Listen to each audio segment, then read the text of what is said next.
Thank you, Mark. Frank Ferrara of Bang, welcome to 69 Faces of Rock. How are you doing today? Oh, doing fine, Mark. How about yourself? I'm doing good too. Good. New album out, this lovely record, right? Yes. Is it this one? That's the one. You got a bigger Oh, there you go. Okay.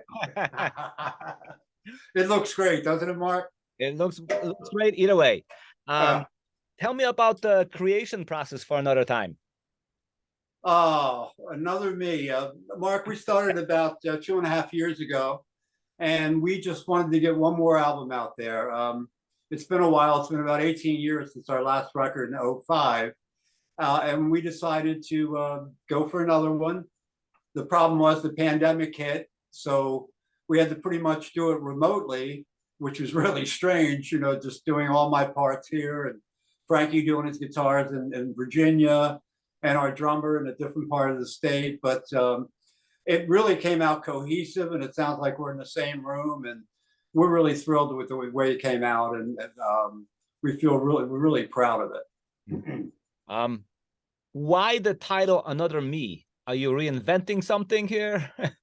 No, that was one of the first songs we did for the record, Mark. And I think if you really think about it, everybody else would like to be someone else. You're not able to be yourself all the time. And sometimes, you want to step outside of this and go here.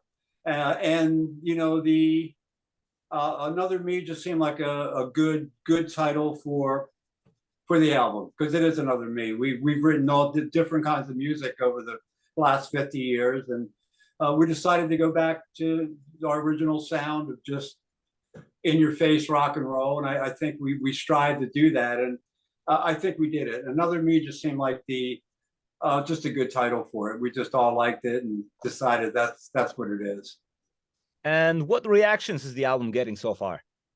The people that know Bang and know who we are love it. I think the problem with, I don't know how the music business works 50 years later, but it needs airplay. It needs to somebody grab it and play some songs and get it in the mix. There's so much out there, and I'm not really sure how to do that. We're really not touring right now to promote the album, and that's just because of our health, pretty much. And we can do some shows here and there, but we're not 25 years old anymore and able to go on a 50-city tour, which would really help any band that is trying to promote their record. Usually tours with their record. So right now, we did what we could do. We're hoping by doing shows like this and maybe a little bit of a push from Cleopatra, that something will happen. At this point, it's up to the gods, Mark. Personally, what are the key songs for you from the new record? Oh, geez, I like Man of God, production number. We always do one every album. Also, geez, you're asking the wrong person. These are my babies. This Night, I love the last track on the album, and Tin Man, which we wrote specifically to sound like Questions, which was our first hit, 50 years ago, or semi-hit. It's a shuffle, kind of a boogie kind of song, and I like the title Tin Man. There's a lot of people out there that are really phony, so that's what that song's about. So that strikes a chord. Lyrically, what else are you covering on this record lyrically? Oh, Tony Diorio, who was our original drummer on our Death album and the Bang album, stopped playing drums after that, but he's always been our lyricist. As far as, we wanted to do, we always wrote about science fiction, about stories. Our songs are about stories, and Tony always had a way with words in that regard. So Man of God, This Night, Clouds, they're all songs about doom, stuff happening, just weirdness, so lyrically, they're all over the place. But I think the songs speak for themselves. Once you hear the songs, they Broken Toys, another one. That's one that's very visual. If you listen to the words, Probably my favorite so far. oh, you like that one, Broken Toys? Okay, so you know, it like I said, it's hard for me to say yay, nay. I love the whole album. I think it flows really nice. I think the performance is really, really good. Our drummer, Danny Pacelli, just came out of nowhere to really be there for us. And Frankie is just playing guitar like, you know, the monster that he is. Unfortunately, he never got the recognition. But you know what? That's just the way it goes, you know. But listening to him play and what he did on this record just verifies just what an incredible guitar player he is. Tell me about this cover. Oh. Interesting concept. How did it come about? Who made it? And anything you can tell. Mark, this cover actually is when we first hooked up with our manager in Florida, there was a guy working at the hotel named Danny Simmons, who ended up being our roadie, one of our roadies. And we had gotten some Colombian gold, some great marijuana, and we're at the hotel at the Escape down in Miami, you know, smoking a little bit, drinking some beers. And we had a poster board and a bunch of #2 pencils. And Danny sat there all night putting dots on the poster.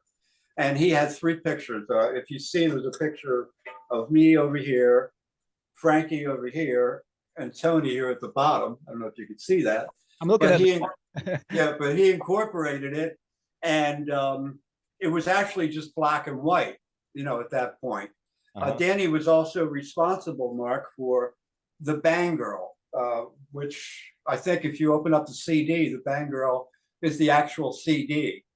The Bang Girl, exactly. So Danny Simmons, just a guy, a good guy, great roadie. He sat there doing this, and the Bang Girl has been our icon. You know, we've used that as a backdrop and everything else. And the in concert poster was something that we used. And when it came time to do another me, we were swapping ideas. Laurie Sidis is the girl who did the graphics with me. And we saw the in concert poster and decided just to turn it into a blacklight poster. So if you look at that, Mark, I can see T-shirts. I can see a blacklight poster up on the wall because it's very vivid and psychedelic. It's very psychedelic. Reminds me of something you used to be able to buy at like bookstores years ago. Exactly. You know, and the thing about our Bang album, Mark, when the Bang album came out, the cover was so eye-catching. It could be in the back of the room on the wall and it would stand out because the burst just jumped out. You know, most bands just have their name, you know, and a picture of something.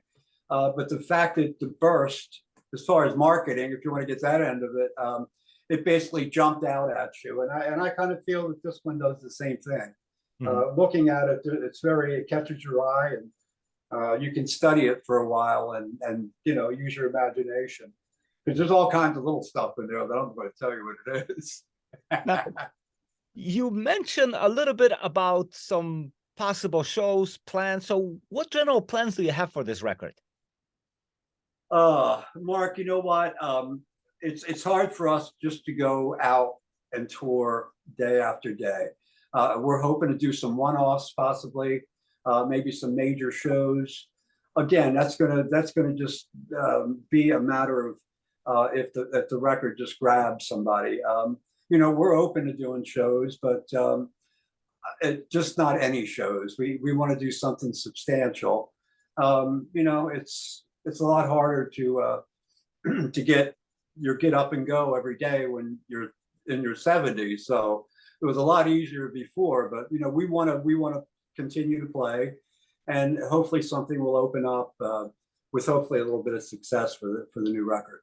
So we'll see how it goes. Hopefully something's gonna come out.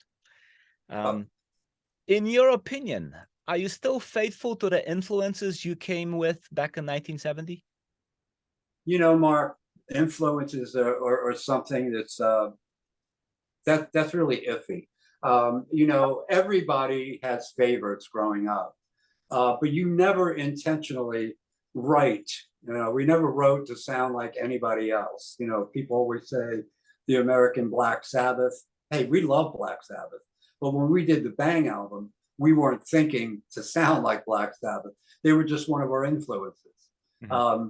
You know, every band, the Beatles, Zeppelin, they were all influenced. And if you open yourself up to everything, then you start pulling out little pieces of everybody, and it becomes your own. Mm-hmm. You know, as far as us sounding like other people, I think through the years, a lot more people sound like us than we sound like anybody else, because, you know, we started 52 years ago. So, you know, going back into the early 70s, I think we established our own sound. But people always want to put you in a box and say, well, they sound like this and they sound like this. And, you know, to me, I think that's unfair, because you never write a song trying to sound like anybody else. You just go with whatever comes out and see it through. And that's how it's done. So as far as influences, we had great influences growing up in the 60s. Come on, the British invasion, you know, Grand Funk, yeah, everybody and their brother who was happening in the early 70s. We were sponges. We loved all that stuff. And it rubbed off in our own writing style, I'm sure. But through it all, I always thought we always sounded like Bang, no matter what style of music we did. And we've done different styles over the years. Mm-hmm. Tell me about the early years of Bang. What were the 70s like for you? Oh, Mark, 17 years old, signed with Capitol Records. We're from a small little town. Walking into a record store in Jacksonville and hearing about a Faces and Deep Purple concert, and just driving there, because when you're a kid, everything is wide open. You know, it's a great wide open. And, you know, we worked for 2 years almost. We did maybe 2 shows, and every night we rehearsed, trying to get our sound together. And, you know, that was our life. That's what we wanted to do. And when we got the opportunity to open up that show for Rod and Deep Purple, we were ready. You know, we had our whole Death of the Country album, which is what we were doing at that time, which was our demo that we ended up selling to Capitol. They decided not to release it. And it was a lot of different emotions. When you're 18 years old, you know, you think that, you know, the record business is a great thing to do. But when you realize that it is a business, and I met more people that said, look, I'm not in the music business. I'm in the business of music, which is like selling shoes. So, you know, and that's why just the cloud, the dream that you have of how it's going to be, the reality of it is nothing like the dream.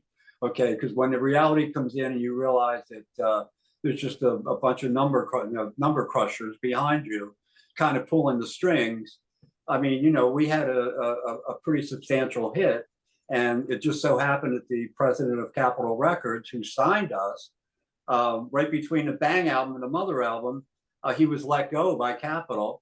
And at that point, the A&R people were told to stop working Bang, that it wasn't, they were going to, you know, push everybody had their own band they wanted to push. So since Herb Belkin, who was the president, signed us, we kind of got put on in the back burner. Mm-hmm. And don't forget too, Mark, back then you did 2 albums a year. So we're only talking, you know, 6 months apart that things were happening. We were ecstatic. We were excited to be playing with everybody and their brother. And then all of a sudden, when Capitol lost interest, they stopped promoting us. We would get to town, and, you know, things wouldn't be ready for us. And they kind of just let us slip through the cracks.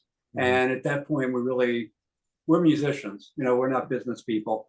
And, you know, it just kind of spun out of control for us, as far as, you know, we were not quite big enough to control our destiny, if you know what I mean. Oh, yeah. If we would have been a little more successful, then we could have maybe called some shots. But since we were caught in between, we kind of got pushed to the side a little bit. But they were great years. You're kidding me? An 18-year-old traveling around playing music with everybody, and it was the 70s were wide open, Mark, like I said, and they were so much fun. And we were prime of our life. So we enjoyed every minute of it. It was great. I can only imagine. I mean, I was growing up in those years, so There you go. my dad was heavy duty into music, so I know exactly what the feel was. Oh, yeah. What lessons from that time are you applying today? Oh, what lessons? I'll tell you what, my biggest thing, I hate saying this, but it's so true. Expectations is the root of all heartache. Okay. So what I've learned over the years is, look, love what you do and enjoy it. And don't have any expectations. I mean, you can't, if you expect to get up here and you don't reach your goal, you're going to be depressed. No, no, no. Just be thankful that you're able to do what you love and be grateful for that. And if something happens, then you know what? Great. If not, it doesn't take away from the joy of what, you know, doing what you love, which is playing and writing songs. That's what we do. And the lesson for me is just, you know, just be true to yourself. Be true to yourself and don't take shit from anybody, whether whoever, no matter who it is, you know, because you're kind of responsible for your own happiness. So you kind of, you know, have to just filter all the BS out of the way and just keep your focus, keep that laser focus, you know. And that's pretty much what I've learned. How did you get named Bang? Like, who came up with it? Like, what's the concept here? Well, Mark, we were called the Magic Band when we first got together with Tony, and then we found out that Dr. John had a band called the Magic Band, and we were trying to think of a name, and we picked up a Rolling Stone, and Tony, our drummer, picked up a Rolling Stone, and there was an article that said English bands bang in the U.S. And that was at the time, Mark, where all the major acts from Zeppelin were coming over and doing stadium shows. That's when they all got started back then. It was little mini Woodstocks everywhere. So the word bang was in capital letters and it just jumped out at us. And it's like, that's it, we're Bang. That's who we are, that's our name. So just that simple, you know, we picked it up and it just hit us in the head. That was just perfect for us. Music shot from guns, you know. Now, you know, it's funny, Mark, when we did that, when we decided to go to Florida, we made up little postcards with a bomb bursting and it said, Bang is in Miami. You know, nothing like it was a group. It could have been, you know, some terrorist or something. We sent it to every producer, every album that we could find, whoever had a name on the back of it, we sent out postcards. And it's funny, once we did sign with Capitol, we ran into a lot of people said, man, I remember getting that postcard in the mail wondering what the hell is this? But that's where Bang came from. And it fit our music at the time and still does. So, you know, I hate when I see it in small font though, because it's all capital letters. Was my next question. You write it in no capitals. In fact, when I wrote a review and I sent it to your publicist, he sent me a note saying, well, you know, they kind of prefer it in all capitals. I'm thinking, yeah, that makes sense. Let me go back. Yeah, exactly. And it's like I see a capital B, small font. And it's like, man, we're Bang. We're not Boom. You know, we're big, you know, capitalized letters, damn it. So yeah, I see that, and it's like, you know what, you know, at this point, we never got rich, so all you really want is a little bit of respect, you know. So it's like, spell the name right, okay. All you got to do is look at it, and you can see that it's all capital letters, you know. But that's what it is. Proud of it, Mark. It's been a wild ride, and hopefully there's a lot more to come besides this, but. We'll see. God willing, you know, we had such a good time doing this record, and even though it was trying, you know, we're used to being together in the studio, doing the basic tracks together, but doing it separately was just you know, when you're together in the same room, Mark, you can resolve anything within seconds. But when you're separated by distance, you know, you're sending an idea and going, okay, what do you think of this? You know, then you got to wait for a response. And well, what do you think? But when you're together, you can make instant decisions and you can get things done a lot more quickly. But I'm just really glad that it sounds as tight as it does. It sounds like we're in the same room, and sonically, I think it's just sounds strong, and we're very happy with it. It really does. I mean, this album flows, and it's meant to be listened as a whole thing, not specific songs, just all the way through. I agree with you, Mark. I agree. In your living room, it works in the car, it works in your basement. Mm-hmm. Yeah, you know, I'm sad I don't have a CD player in the car anymore. It's like I'm gonna have to get one. You know, yeah, I agree with you 100%. It's, you know, it's the old days, and I'm so glad we got to do vinyl, Mark, because back in the day, picking up an album, looking at the cover, you know, reading everything. The ritual.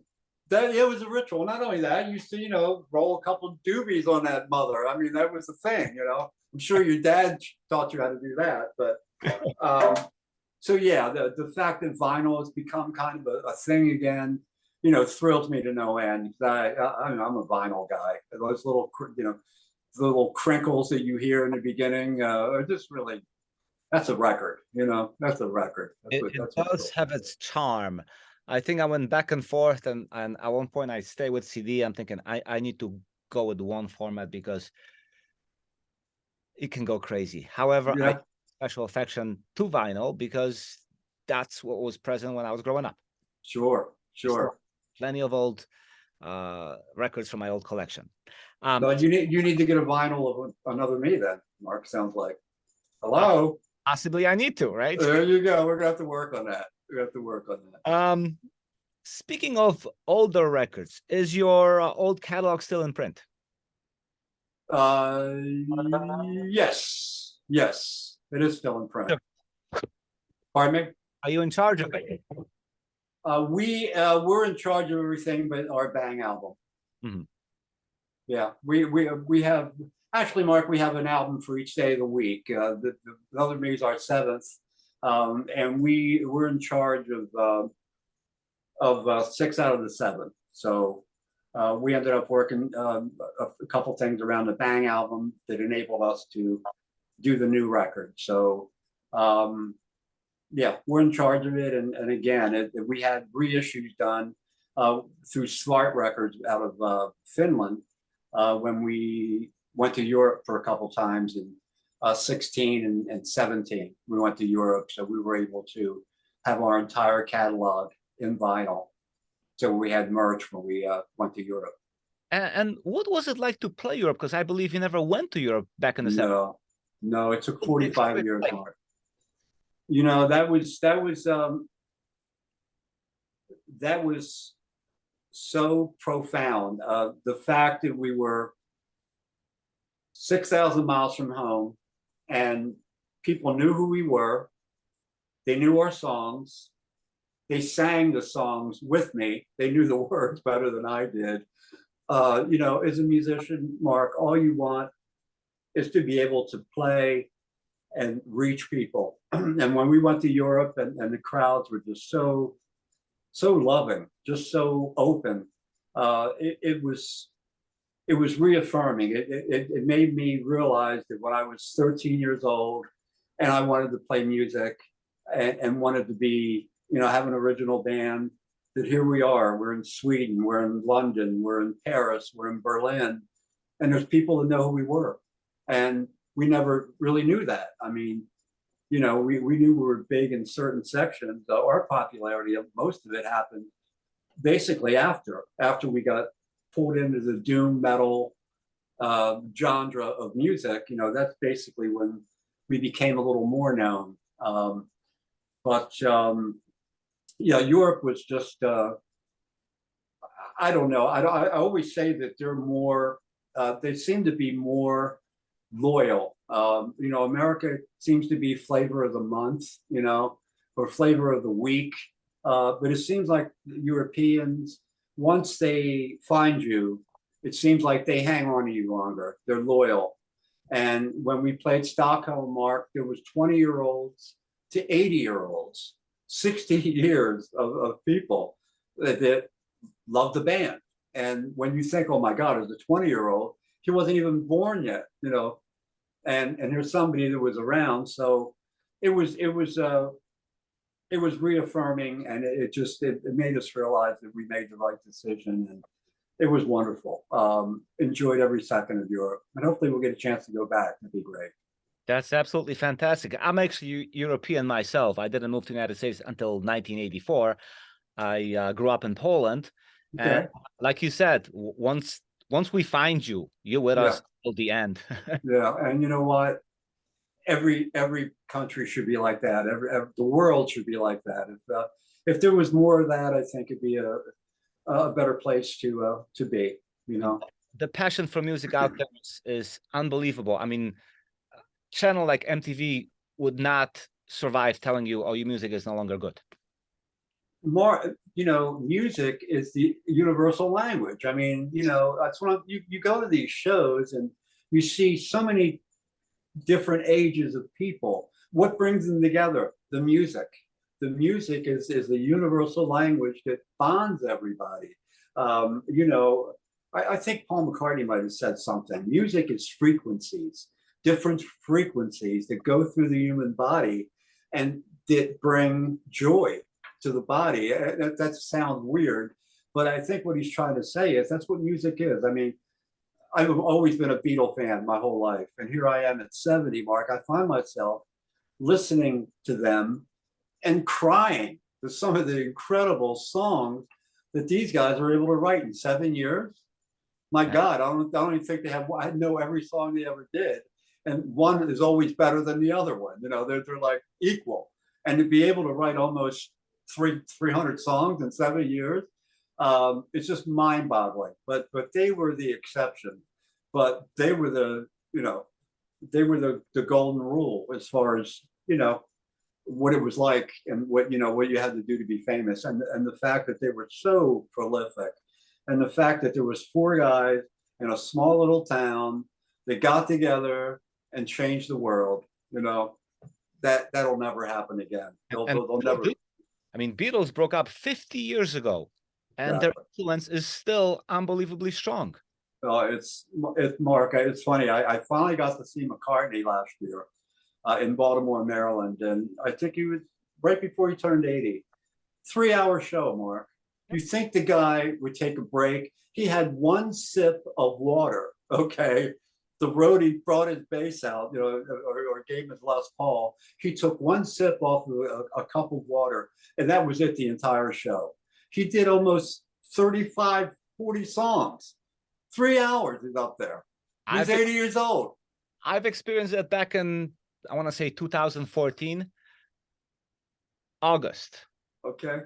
Humid month in Chicago. Oh He's boy. Out in the open at the Wrigley Field, 3-hour shows. Again, everything in a perfect key, barely any sips. Unhuman.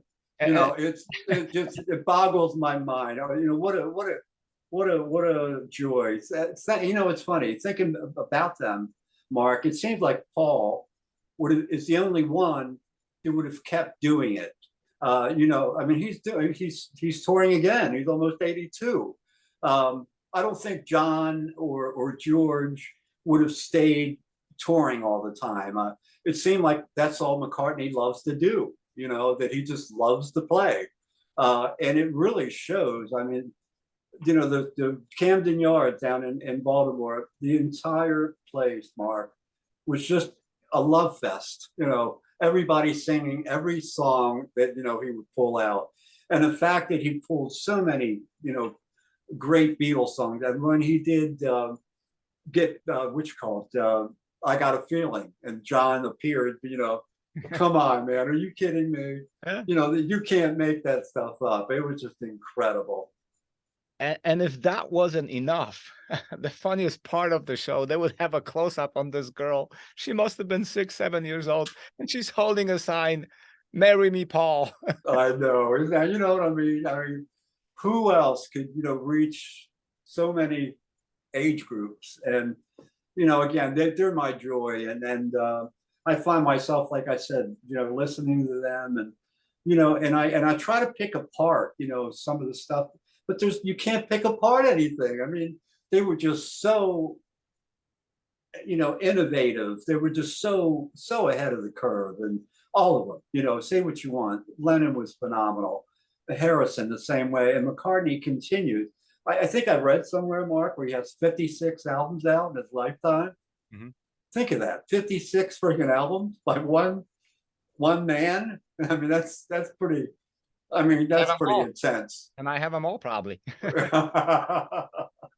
I need to restock mine. I ended up giving my vinyl away 20, 30 years ago, but I'm starting to get it back together again. But yeah, it's just God's gift. Yeah, they were the inspiration for all of us, and I love that we're kind of considered a little Beatlesque as far as our harmonies and stuff that we use, and that's obviously beyond flattering. You know, I no way could we ever you know, put out that kind of continuously great stuff. You know. Getting back to you, I believe there was a book which covered the entire Bang story. Give me some details about that. Well, you know, I tell you little stories. Mark, what happened was we wanted to do a book, and there was talk about a possible documentary. And I'll tell you what, things happened to us back then. It was better than the Spinal Tap. Everything you saw in Spinal Tap actually happens, okay? And you know, the way we got our big break, I mean, the fact that we needed rolling papers enabled us to find out that there was a show with Rod Stewart and Deep Purple in Orlando. If we didn't get rolling papers, if we would have waited 5 minutes, you know, life, Mark, if you're 5 minutes ahead or 5 minutes, you know, behind, your entire life could be totally different, you know? It just so happened that we were there at the exact moment we needed to be there. It was 3 minutes to 9. The store was getting ready to close.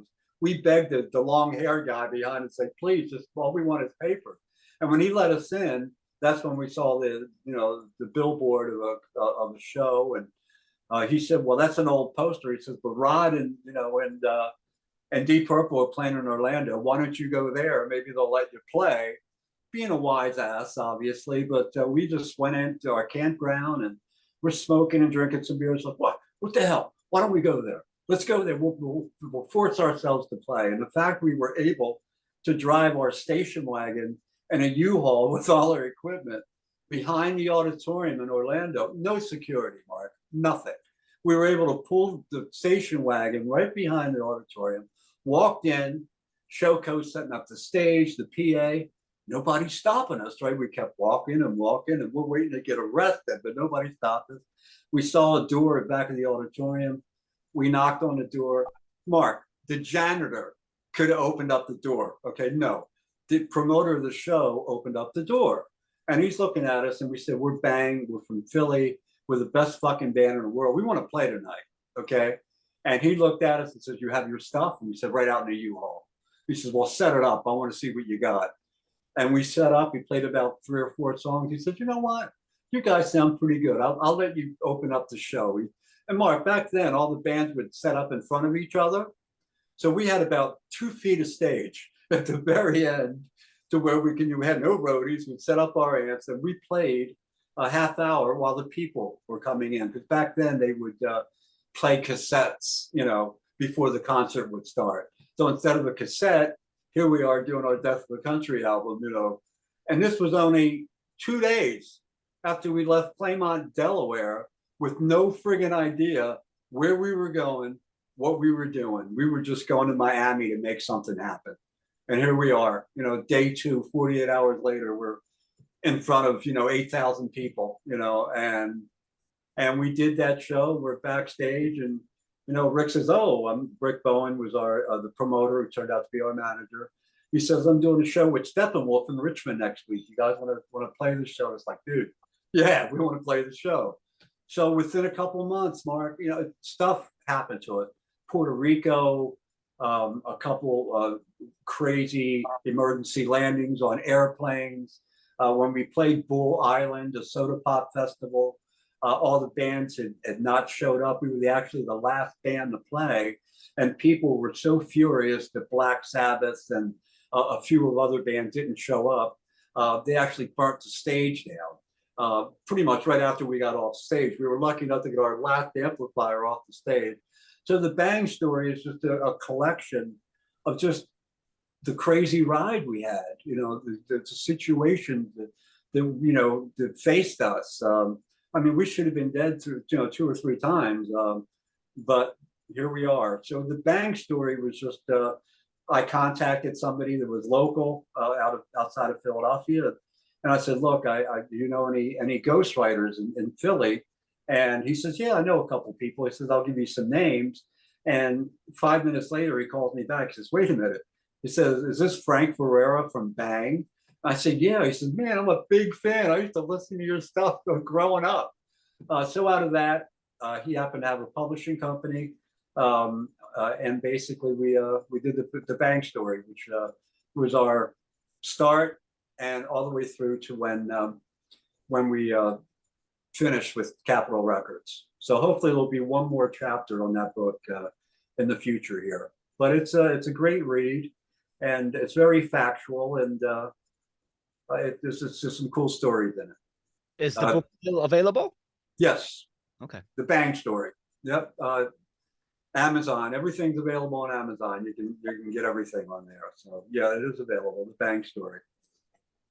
Just some amazing stories. The Deep Purple story on Orlando. Wow, that's yeah. You know, you can't make this stuff up, Mark. You know, and that's why we feel blessed. So you know what, we were living a dream. You know, and that's God. We're so grateful for that. Of course, we, you know, wish we could have been bigger. But you know what, you know, there's a band in every city of every country in the world. You know how many bands are out there that hope for an opportunity? I mean, it's mind-boggling how many bands that there are, but we were fortunate to be able to, you know, get a little bit of the prize, which was really just, you know, you can't make it up, and you're just joyful that, you know, God blessed you with something that was just so unreal. And people would always say to me, Frank, you know, musicians, you guys always seem like you're having fun. You know, and you know what? You're absolutely right that you are having fun. And a lot of people don't get to have fun in their life all the time. They're working and, you know, got to pay the bills. And, you know, sometimes it's hard to stay happy, you know. Absolutely. But playing music, you know, if you can't be happy playing music, then you know what? Get out of town. You don't need to be around. All right. Then something's not working. But yeah, you know, we were blessed to do and everything happened within 2 years. You know, 2 years, 4 albums with Capitol, and then all of a sudden it was over. I mean, you know, think about that, Mark. Now bands don't have an album but every 5, 6, 10 years. They're lucky if they get right. An album or 2 out. You know, but back then, hey man, you did 2 a year. So get writing, you know. And pretty cool. And I would not trade. We grew up in the best decade. The fact that I was a teenager in the 60s and, you know, an older teenager in the 70s, I feel like we were in the most fortunate generation as far as music, as far as just the way the world was then. It was just, it seemed like it was a lot more fun and just not as serious as it is that it's become, you know. Incredible time. Yep. Which brings me to my final question, which maybe in some ways you partially already answered. So finally, what does playing and writing music mean to you? It's who I am, Mark. It's my being. It's my spirit. It's my joy. The fact that I can come up to my studio up here upstairs and sit down and grab some lyrics and sit there and be, I mean, that brings me total joy. It's, you know, I was born to do this, and I thank God that he chose me to put me in this field, because I can't think of a better career than to be able to write music and play and make people happy. I mean, that's that's incredible in itself. And I feel very fortunate to have been able to do that and continue to do that. Thank you, Frank. And Thank you, Mark. Thank you.